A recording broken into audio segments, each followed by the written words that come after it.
Bhavnagar Nilambag police સ્ટેશનના staff દ્વારા વાહન ચેકિંગમાં હતા ત્યારે ત્યાંથી પસાર થતા એક શખ્સના હાથમાં રહેલા ઝબલાની તપાસ કરતા દારૂ ઝડપાઈ ગયો હતો। ભાવનગર નીલમબાગ પોલીસે અલકા ગેટ ચોકીએ વાહન ચેકિંગ દરમિયાન ત્યાંથી ચાલીને જતા નીતિનભાઈ કિસ્મતભાઈ ડાભી નામના શખ્સના હાથમાં રહેલા ઝબલાનું ચેકિંગ કરતા તેમાંથી દારૂના ચપટા 20 જેની 3400 કિંમતવાળા મળી આવતા ધોરણસર ગુનો નોંધી આગળની કાર્યવાહી હાથ ધરી હતી।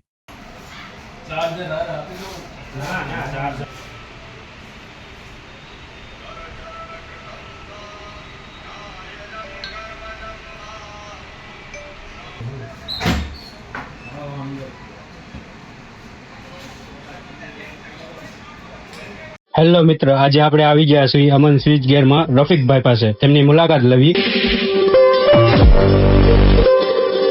અમારે ત્યાં મોટરો, પેનલ, ઇલેક્ટ્રિક, ઇલેક્ટ્રોનિક દરેક વસ્તુ 1 HP થી લઈને 1000 HP સુધીની મોટરો તેમજ દરેક ટાઈપના પેનલ બોર્ડ, એપીએફસી પેનલ, વીસીબી પેનલ દરેક વસ્તુ મળી રહેશે।